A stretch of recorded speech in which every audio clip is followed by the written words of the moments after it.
श्रीपादराजं शरणं प्रपद्ये. अध्याय 21. श्री दंडी स्वामींचं कुक्कुटेश्वर इथं आगमन. साधकांची स्थानशुद्धी, भावशुद्धी आवश्यक. मी महागुरूंच्या आज्ञेप्रमाणे गुरुचरण सोबत मांचाल ग्रामदर्शनासाठी निघालो. जात असताना मार्गामध्ये मला श्रीपाद प्रभूंच्या लीला वारंवार आठवत होत्या. अध्यात्माबद्दलचे अनेक विषय मी श्री गुरुचरणांकडून समजावून घेत होतो. श्री गुरुचरणांना मी म्हणालो, विश्वधानीचा अंश असलेली व्यक्ती माझ्या संस्थानात पुजारी म्हणून आली आहे असं श्रीपाद प्रभू म्हणाले. ही व्यक्ती महत् भाग्यवान आहे. ती आहे तरी कोण?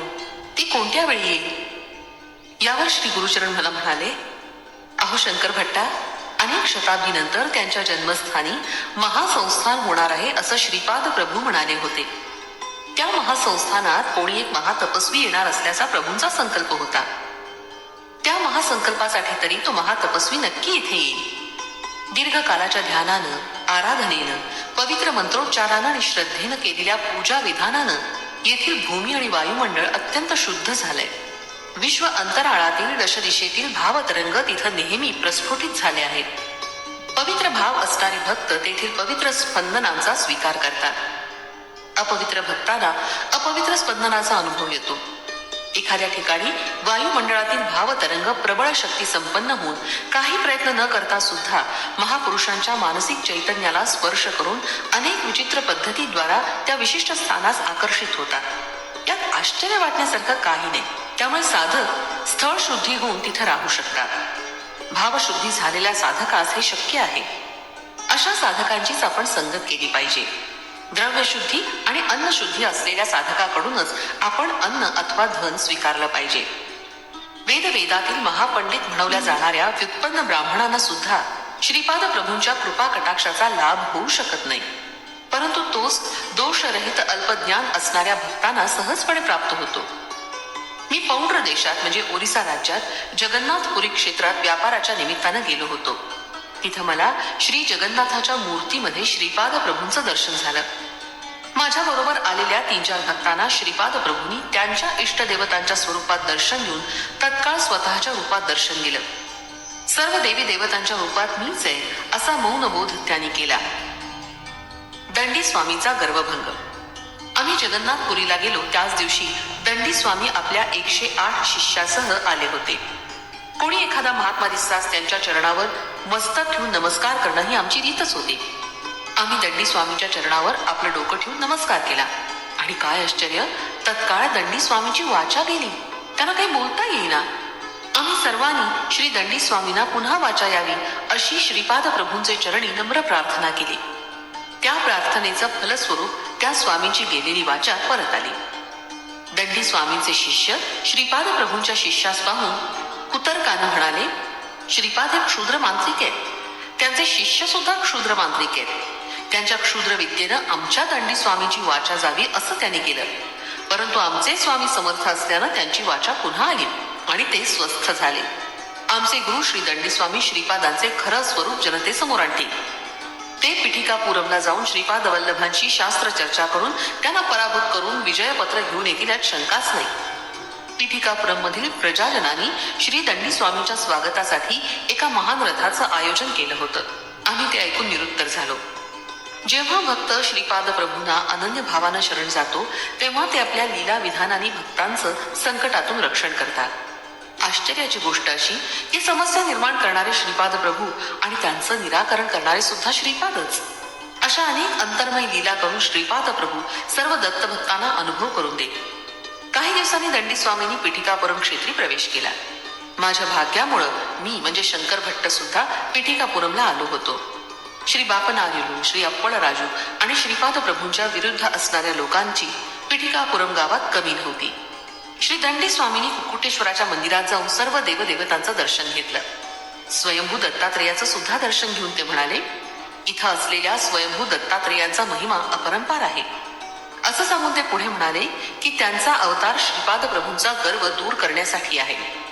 त्या दिवसापासून त्यांनी आपल्या संकल्प शक्तीनं कुंकुम विभूती यासारखे पदार्थ निर्माण करून आपल्या भक्तांना देण्यास सुरुवात केली.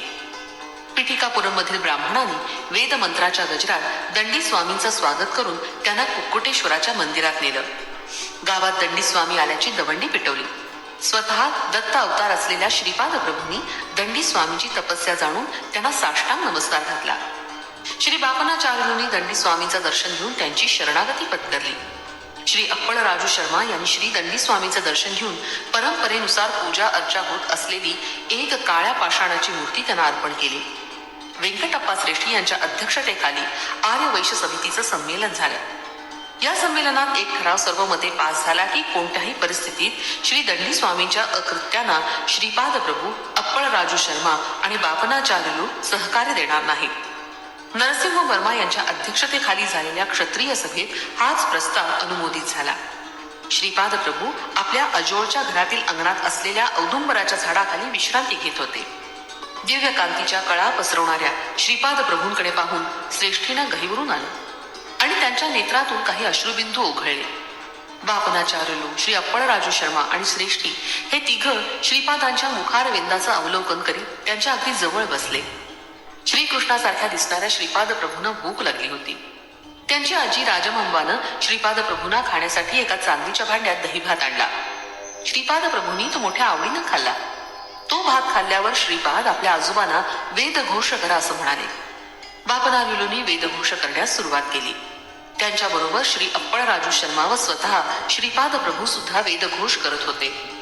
नरसिंह वर्मा आणि श्रेष्ठी या दोघांनी सुद्धा अत्यंत आनंदानं सुश्राव्य स्वरात वेद पठणास प्रारंभ केला.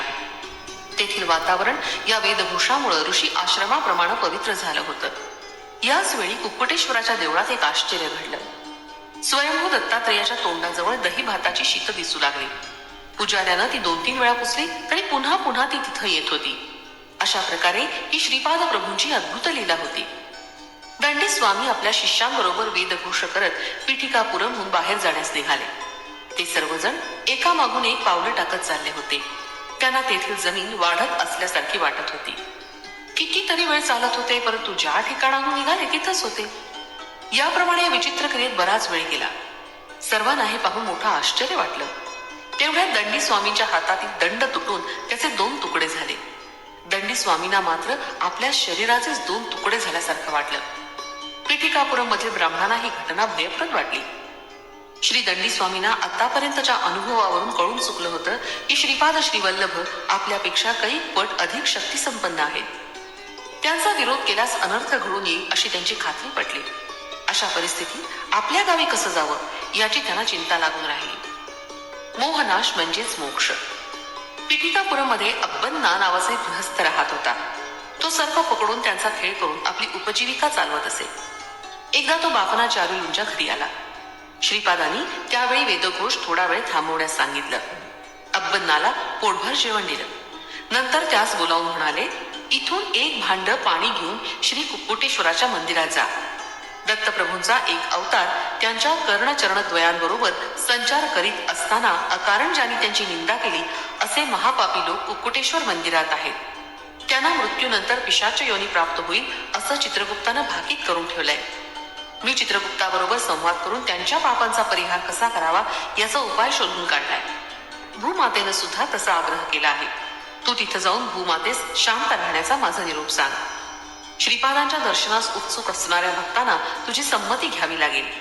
त्यांच्यावर तू या जलानं प्रोक्षण कर. माझ्या पूर्व आदेशाप्रमाणे तू मादिगा सुब्बय्याच्या घरी जाऊन दही भाताचा महाप्रसाद सर्वांना दे. अब्बय्या सुब्बय्या वगैरे तिकडेच गेले आहेत. ते सर्वांना बापनाचार्युलूंच्या घरी घेऊन येतील. श्री प्रभू उग्र स्वरूपात पुढे म्हणाले, अहो दंडी स्वामी, एक महान तपस्वी असून किती गर्व केला. तुम्ही ज्यांची दत्त स्वरूपात आराधना करता तेच श्रीपाद श्रीवल्लभ रूप घेऊन भक्तांसाठी अवतरित झाले. त्यांना न ओळखणारे तुम्ही महामूर्ख आहात. तुमचे शिष्यगण सुद्धा तुमच्याप्रमाणेच मूर्ख आहेत. पीठापुरमचे तुमचे नवीन शिष्य अज्ञानी आहेत. तुम्ही आम्हाला काय करू शकता. समस्त सृष्टीचे शासन करणाऱ्या एकमेव सत्ते समक्ष तुमचं अस्तित्व ते काय, तुमचं सामर्थ्य ते किती. दैव दूषणासारखे महापाप केल्यामुळं तुम्हाला अनेक शतवर्ष पिशाच्य योनीत राहावं लागणार असा चित्रगुप्तानं निर्णय घेतलाय. अव्याज करुणेनं मी तो निर्णय रद्द करत आहे. मानव जन्म मिळाल्यावर तुम्ही सर्वजण नीच जातीत आपलं आयुष्य घालवणार आहात असा आदेश दिला आहे. तुमच्या पापांचा परिहार मी अत्यंत थोड्या शिक्षेतून करत आहे. श्रीपाद श्रीवल्लभ स्वरूप महाअग्नी समान आहे. अग्निशी खेळल्यास महाप्रमाद संभवेल. माझ्या मायेस किंवा मलाच अभिन्न स्वरूपात जाणलं असता मोक्ष म्हणजे काय असा विचार तुम्ही करता. खरं तर मोहाचा क्षय म्हणजेच मोक्ष होय. कोणताही जीव जो सच्चिदानंद स्वरूपाचा आनंद अनुभवतो त्याची योग्यता पाहून मीच अनुग्रहित करतो. दिव्यानंद परवश्य अशा माझ्या पूर्व स्वरूपी आणि अतीत सुख स्वरूपात राहण्याची इच्छा करणाऱ्या जीवास मी तत्काळ ती स्थिती प्राप्त करून देतो. माझ्या दृष्टीनं निर्गुण, निराकार, सगुण, साकार, मोक्ष आणि बंधन असा भेदच नाही. प्रत्येक क्षणी असंख्य अशा नूतन लोकांची सृष्टी, स्थिती आणि लय यात मी व्यस्त असतो. जीवांच्या उन्नत स्थिती किंवा उन्नत आनंद भूमिकेसाठी काही परिमिती किंवा सीमा नाही. मरणानंतर माझ्या स्वरूपात लीन होऊ इच्छिणाऱ्या साधकांनी माझ्या ठिकाणी अवश्य यावं. त्यांनी किती शतवर्ष त्या स्थितीत राहावं, कोणत्या लोकात त्यांनी पुन्हा जन्म घ्यावा, हे सर्व मी माझ्या संकल्पाप्रमाणे ठरवीन. संपूर्ण विश्वाचा नाटक सूत्रधार असलेला मी सध्या साकार रूपात तुमच्या समक्ष आहे. तुम्ही मला सध्या साकार रूपात पाहत आहात. हा आकार नसलेल्या निर्गुण निराकार अवस्थेत असताना सुद्धा मी सर्वदा तुमच्याकडे पाहत राहीन. हेच सांगण्यासाठी मी साकार रूप घेतलं आहे. त्या महाउन्नत स्थितीतून मी तुमच्यासाठी खाली उतरून आलो आहे. महायोग्याच्या योग शक्ती लोककल्याणार्थ, लोकरक्षणार्थ उपयोगात आणायच्या असतात. लोक म्हणजे केवळ हा भूलोक नाही. आपल्यापेक्षा कमी म्हणजे नीच अवस्थेत असलेल्या, निस्सहाय्य स्थितीत असलेल्या जीवांना सहाय्य करणं, मदत करणं हा मानवी धर्म आहे. मी धर्ममार्ग, कर्ममार्ग, योगमार्ग, भक्तिमार्ग आणि ज्ञानमार्ग यांचा बोध करण्यासाठी अवतरित झालो. मी सर्व धर्माचं मूळ असलेलं एकैक सत्य, सर्व धर्माचं मूळ असलेला एकैक धर्म आणि सर्व कारणांचं कारण असलेलं एकैक कारण आहे. माझ्या संकल्पाशिवाय या सृष्टीत काहीच घडत नाही. मी नसलेलं या सृष्टीत काहीच नाही. मी आहे म्हणूनच तू आहेस, ही सृष्टी आहे. यापेक्षा वेगळं सत्य मी तुला काय समजावून सांगू? तू हिमालय पर्वतावर जाऊन निस्संग होऊन तपाचरण कर. तुला शिष्य संघटनेची गरज नाही. तू मोक्ष मिळवलास किंवा उद्धरून गेलास तरी या सृष्टीचं किंवा माझं असं काहीच नुकसान होणार नाही. सृष्टीतील सारे व्यवहार व्यवस्थितपणे यथाविधी पार पडतील. हे समजून घेणं तुझ्या दृष्टीनं आवश्यक आहे. तुझ्यासोबत तू पिठापुरमचे शिष्य घेऊन जाशील तर ते उंटाच्या लग्नाला गाढवाचं संगीत असं होईल. उंटाच्या सौंदर्याची स्तुती गाढवानं करावी आणि गाढवाच्या गायन माधुर्याची प्रशंसा उंटानं करावी असं होईल. परस्परांनी एकमेकांच्या प्रशंसेचे पूल बांधले तरी यथार्थ स्थिती काही बदलत नाही आणि ती निराळीच असते. अरुंधती वशिष्ठ संबंध. त्यावर मी म्हणालो, हो गुरुचरण, अरुंधती मातेचा जन्म चांडाळ वंशात झाला असं मी ऐकलं आहे. तिचा विवाह वशिष्ठ ऋषींबरोबर कसा झाला? यावर गुरुचरण म्हणाले, पूर्वी वशिष्ठांनी हजारो वर्ष तपाचरण केलं होतं. त्यावेळी अक्षमाला नावाच्या एका चांडाळ कुलातील कन्येनं त्यांची उत्तम रीतीनं सेवा केली.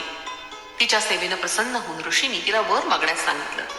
त्यावर त्या कन्येनं म्हटलं, वशिष्ठ मुनी माझे पती व्हावेत अशी माझी इच्छा आहे. तेव्हा वशिष्ठ मुनी म्हणाले, अक्षमाले, तू एक चांडाळ कन्या आहेस. मी एक सच्चिर ब्राह्मण आहे.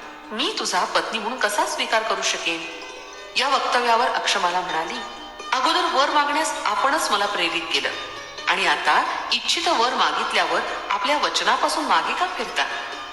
वाघदोषाच्या भीतीनं वशिष्ठ मुनी म्हणाले, तुझा देह माझ्या इच्छेनुसार करण्यास तुझी संमती आहे काय? त्यावर अक्षमालेनं होकार दिला. वशिष्ठ मुनींनी तिला भस्म केलं आणि पुन्हा जिवंत केलं. असं त्यांनी 7 वेळा केलं. 7व्या जन्मी तिचे चांडाळ वंशातील सारे दोष नष्ट होऊन ती अत्यंत पवित्र स्त्री झाली. त्यावेळी वशिष्ठ मुनींनी तिच्या बरोबर विवाह केला. वशिष्ठ मुनींनी केलेल्या शुद्धीकरणाच्या कर्मास तिनं विरोध केला नसल्यानं तिचं नाव अरुंधती असं पडलं आणि त्याच नावानं ती प्रसिद्ध पावली. ही हकीकत वशिष्ठ गोत्रातील श्री नरसिंह वर्मा यांना श्री प्रभूंनी सांगितली होती. शूद्र जातीत जन्म झाला असला तरी ब्राह्मणाची कर्म करणारा 7व्या जन्मी उपनयन झाल्यानंतर ब्राह्मण पदाला प्राप्त होऊन ब्राह्मण कुलात स्वीकारला जातो. त्या काळी समाजातील चातुर्वर्णाची विभागणी त्यांच्या कर्मानुसार होत असे. ही समाजाच्या दृष्टीनं हितकर योजना होती. परंतु काही कालानंतर ही विभागणी कर्मावर आधारित न राहता जन्मावर आधारित झाली. पूर्वीच्या काळी ब्राह्मण कुळात जन्मलेल्या ब्राह्मणांची नियत कर्म न करता वाणिज्य करत असेल तर तो वैश्याच्या वर्णास योग्य होईल. तसंच एखादा क्षत्रिय अत्यंत सात्विक वृत्तीचा असून त्याला ब्राह्मणांच्या कर्मामध्ये अधिक रस वाटत असल्यास तो ब्राह्मण पदाला योग्य होऊ शकतो. श्री दत्तप्रभूंवर विश्वास ठेवणाऱ्या साधकांना ते उन्नत स्थितीत ठेवून त्यांच्या योग्यतेप्रमाणे शिष्यत्व देत. त्यांचे भक्त कोणत्याही कुलात जन्मले असले किंवा कोणत्याही परिस्थितीत असले तरी सुखी जीवनाला आवश्यक असणारं आयु, आरोग्य, ऐश्वर श्री दत्तगुरु आपल्या भक्तांना देत. जन्मजन्मांतरीची कर्मबंधनं तोडून उन्नत स्थितीत ठेवणं ही श्रीपाद प्रभूची सहज लीला होती. दत्त भक्तांना स्वामींचं अभय वरदान. आम्ही श्रीपाद प्रभूंचा महिमा विशेष रूपानं समजून घेण्यासाठी मंचाला या ग्रामी येऊन पोचलो. मंचाल ग्रामदेवतेनं आम्हाला दर्शन देऊन धन्य केलं. तिनं आपल्या दिव्य हाताने आम्हाला प्रसाद दिला. ती ग्रामदेवता म्हणाली, पूर्वीच्या काळी प्रल्हादास गुरुबोध केलेले श्री दत्तात्रेयच भूलोकात श्रीपाद श्री वल्लभांच्या रूपात अवतरित झाले आहे. श्रीपाद प्रभूंचा संकल्प अनाकलनीय असतो. येणाऱ्या शताब्दीमध्ये प्रल्हादाचे सार्वभौम गुरु अवतरतील. हा प्रदेश मंत्रालय या नावानं प्रसिद्धी पावेल असं श्रीपाद प्रभूंनी स्वतः मला सांगितलं होतं. तुमचं सारं शुभमंगल होवो असं बोलता बोलता ती आपल्या पूर्व रूपात आली. आम्ही तिथून निघण्याच्या वेळी कृष्णदास नावाचा एक व्यापारी तिथं आला. मंचाल ग्रामदेवतेनं त्याला सुद्धा प्रसाद दिला आणि फुलाची एक माळ दिली. मग आम्ही तिघं म्हणजे गुरुचरण, कृष्णदास आणि शंकर भट्ट कुरुगड्डीस जाण्यास निघालो. सर्व दत्त भक्तांचं कुळ एकच असतं. त्यांना दत्ताचा प्रसाद कोणत्याही कुलातील भक्तांना दिला तरी त्याचा ते मोठ्या प्रेमानं स्वीकार करतात. आमच्या बरोबर प्रवासात कृष्णदास आल्यामुळं नवा उत्साह आला होता. बोलता बोलता एका प्रसंगानुसार कृष्णदास म्हणाले, यज्ञादी कर्मासाठी दिली जाणारी दक्षिणा 16, 116 आणि 1016 अशी असावी. ही संख्या श्रीपाद प्रभूंनी सांगितलेल्या 2, 4, 9, 8 या संख्येप्रमाणे आहे. परमात्म्यापासून ज्याप्रमाणे जगताची निर्मिती होते त्याचप्रमाणे पित्यापासून पुत्रांची निर्मिती होते. नवरदेव विवाहाच्या वेळी होमाच्या अग्निदेवतेस प्रार्थना करीत असे की हे अग्निदेव मला वधूपासून 10 पुत्रांची प्राप्ती व्हावी. 10 कन्या पुत्रांची प्राप्ती झाल्यानंतर त्यांना पत्नीस मातेच्या स्वरूपात पाहावं असं शास्त्रवचन आहे. कृष्णदास पुढे म्हणाले, पूर्ण या शब्दाचा अर्थ निर्गुण असा आहे, म्हणून तो रुद्र रूप समजला जातो. या समस्त विश्वाचा लय झाल्यावर उरणारं ते शून्यच असतं. त्या महाशून्यातच सर्वांचा लय होतो. विष्णू स्वरूप म्हणजे अनंत धर्मतत्व. सृष्टीच्या स्थिती स्वभावासाठी अनंत तत्व आवश्यक आहे. श्रीपाद प्रभूंचे 16 कला पूर्णत्व. गुरुचरण म्हणाले, अरे शंकर भट्टा, कोणत्याही वस्तूचे असंख्य तुकडे केले असता एक एक तुकडा म्हणजे शून्यासारखाच असतो. असे असंख्य शून्य एकत्र झाले असता त्याला मर्यादित आकार येतो. या कारणानं शिव आणि केशव अभिन्न आहेत. पंचभूतात्मक असलेली सृष्टी ही विष्णू स्वरूपच आहे. दक्ष यज्ञाचा विध्वंस करणाऱ्या वीरभद्रास श्री विष्णू म्हणाले, मूल प्रकृती आणि ईश्वर यांच्या निमित्तानं पार्वती माता, राक्षसांशी युद्ध करणारी दुर्गा माता आणि कोपावस्थेतील कालिका माता ही सारी माझीच रूप आहे. श्रीपाद प्रभूंना 16 कला संपन्न म्हणण्याचा उद्देश हाच आहे. 16 वर्षाचे असतानाच श्रीपाद प्रभू पिठिकापुरम सोडून गेले. ते स्वयं ब्रह्मा, विष्णू आणि रुद्र स्वरूप असल्यामुळं त्यांना 16 कला परिपूर्ण असं मानलं जातं. सावित्री काठक यज्ञाचं फलित म्हणजेच श्रीपाद प्रभूंचा अवतार. सकल जनांच्या बुद्धिमत्तेस प्रेरित करणारी आणि सर्वांतील मंडलाच्या मध्यभागी असलेले दिव्य तेज म्हणजे गायत्री माता. तिची 24 प्रतीका आहेत. 9 ही संख्या ब्रह्माच्या स्वरूपाचं प्रतीक आहे. 8 हे महास्वरूपाचं द्योतक आहे. त्रेतायुगातील भारद्वाज मुनींनी पिठिकापुरम या क्षेत्री सावित्री काठक यज्ञाची योजना केली होती. त्यावेळी मुनींनी केलेल्या भाकितानुसार आज पिठिकापुरम मध्ये श्रीपाद श्रीवल्लभांचा अवतार झाला. ते शक्ती स्वरूपासून अर्धनारी नटेश्वर आहे. ते त्यांच्या स्वरूपानं साधकांची बुद्धी आणि प्रवृत्ती वाढवून धर्म मार्गानं जीवन व्यतीत करण्यास प्रेरित करतात. हे त्यांच्या या महा अवताराचं वैशिष्ट्य आहे. त्यांच्या बोधपर वाक्यांचं आणि लीलेचं व्याकरण अनाकलनीय आहे. या नवीन व्याकरणाचे ते स्वतःच करता असल्यानं ते केवळ त्यांनाच समजतं. मला म्हणजे शंकर भट्टास कृष्णदासांकडून अनेक विषयांची माहिती मिळाली. अनेक नवीन विषयांचं ज्ञान झालं. पांडित्यपूर्ण परंतु अहंकारी असलेल्या साधकांना श्रीपाद प्रभूंच्या कृपा कटाक्षाचा लाभ होत नसे. कृष्णदास म्हणाले, श्रीपाद प्रभू हे पिपिलिकापासून ते ब्रह्मापर्यंत सर्वत्र व्याप्त आहेत. एकदा नरसिंह वर्मांच्या शेतात श्रीपाद श्रीवल्लभ आणि वर्मा विश्रांती घेत होते. तेवढ्यात तिथं 2 नाग आले. श्रीपाद प्रभूंनी मोठ्या कौशल्यानं मारून ते दूर फेकले. नरसिंह वर्मांना गाढ निद्रा लागली होती. त्याच्या जवळच अत्यंत मोठ्या आकाराच्या लाल मुंग्या आल्या. इतक्या मोठ्या मुंग्या पूर्वी कधीच पाहिल्या नव्हत्या. त्या जाऊन वर्माची झोपमोड होऊ नये म्हणून श्रीपाद प्रभूंनी त्या सर्व मुंग्यांना मारलं. मेलेल्या मुंग्यांचा एक लहानसा ढीक समोर होता. थोड्याच वेळाने नरसिंह वर्मांना जाग आली. त्या मेलेल्या मुंग्यांना पाहून त्यांना त्यांची दया आली. त्यावेळी श्रीपाद प्रभू स्मित हास्य करून म्हणाले, राजाला त्याच्या सेवकांचं रक्षण करावंच लागतं, हा प्रकृतीचा नियम आहे. या अद्भुत मुंग्या निर्माण करणारा एक अद्भुत जादूगार आहे. तेवढ्यात एक पांढऱ्या रंगाची आकाराने इतर मुंग्यांपेक्षा मोठी आणि कांतिमान मुंगी तिथं आली. ती त्या मुंग्यांची राणी मुंगी होती. तिनं मेलेल्या मुंग्यांभोवती एक प्रदक्षिणा घातली आणि काय आश्चर्य, की साऱ्या मेलेल्या मुंग्या पुन्हा जिवंत झाल्या आणि निघून गेल्या. श्रीपाद प्रभू मंद हास्य करून म्हणाले, या मुंग्यांच्या राणीला संजीवनी शक्ती प्राप्त असल्यानं तिने सर्व मुंग्यांचं रक्षण केलं. अशा प्रकारच्या अनेक विस्मयकारक गोष्टी या सृष्टीत आहेत. ते वर्मास पुढे म्हणाले, तुमची इच्छा असेल तर प्रतिक्षणी मी तुला अनेक लीला दाखवू शकेन. तितक्यात नरसिंह वर्मांचं लक्ष मरून पडलेल्या 2 नागांकडे गेलं. त्यांना पाहून ते चकित झाले. ही सुद्धा श्रीपाद प्रभूंचीच लीला असल्याचं त्यांनी जाणलं. श्रीपाद प्रभूंनी एका नागास कुरवाळलं आणि दुसऱ्याला आपला दिव्य पाय लावला. ते दोन्ही नाग जिवंत होऊन श्रीपाद प्रभूंना एक प्रदक्षिणा घालून निघून गेले. हे नाग कशासाठी आले? श्रीपाद प्रभूंनी त्यांना असं का केलं? त्याबद्दल त्यांना विचारलं तेव्हा ते म्हणाले, राहू ग्रहाचं बळ नसल्यामुळे जीवांना अनेक संकटांना तोंड द्यावं लागतं आणि त्यांच्या बंधनात असल्याचा अनुभव येतो. यालाच काही लोक कालसर्प योग म्हणतात. राहू हा सर्व देवतांची आदी देवता आहे. अशा प्रकारे येणाऱ्या संकटाचं निर्मूलन कसं करावं ते कोणीही जाणत नाही. परंतु मी त्या सर्वांचे दोष दूर करून त्यांना सुख संतोष मिळेल अशी योजना करतो. आम्ही कुरुगड्डीला क्षेमपूर्वक येऊन पोचलो. श्रीपाद प्रभूंचे मंगल दर्शन घेतले. त्यांनी आम्हाला हसत मुखानं आशीर्वाद दिले. श्रीपाद श्रीवल्लभांचा जय जयकार असो. फलश्रुती आध्यात्मिक लाभ पुण्यवृद्धी.